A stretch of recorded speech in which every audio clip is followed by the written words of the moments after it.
answer her question about the kids and the fact that we don't normally encourage them to go into things like the arts and such, I think we all can agree as adults that the most important thing to us is just for our children to be successful in general, right? To be able to be financially stable and to be able to provide for themselves and for their families.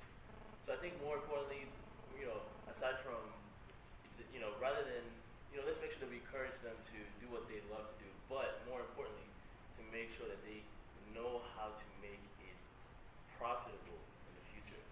And I think that's very important because my parents, for example, didn't buy into my love for music, until I was able to demonstrate that I can and plan to make it very, very profitable. And I've started doing that. I've signed with a label in New York, and things are going very, very well.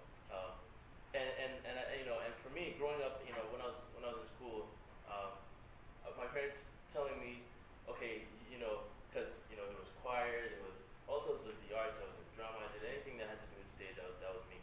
And being able to focus on my academics, for me, meant being able to be allowed to focus on my music as well. And I think that's one thing that would motivate a lot of young people, rather than trying to steer them away from what they love to do. If you can encourage them to be exceptional in both at the same time, that would be the only way that you would be okay with that. Then I think that's a huge motivational factor for a lot of our youth today. That is So so true. We're going to have to stop. Let's give them a round of applause. Very good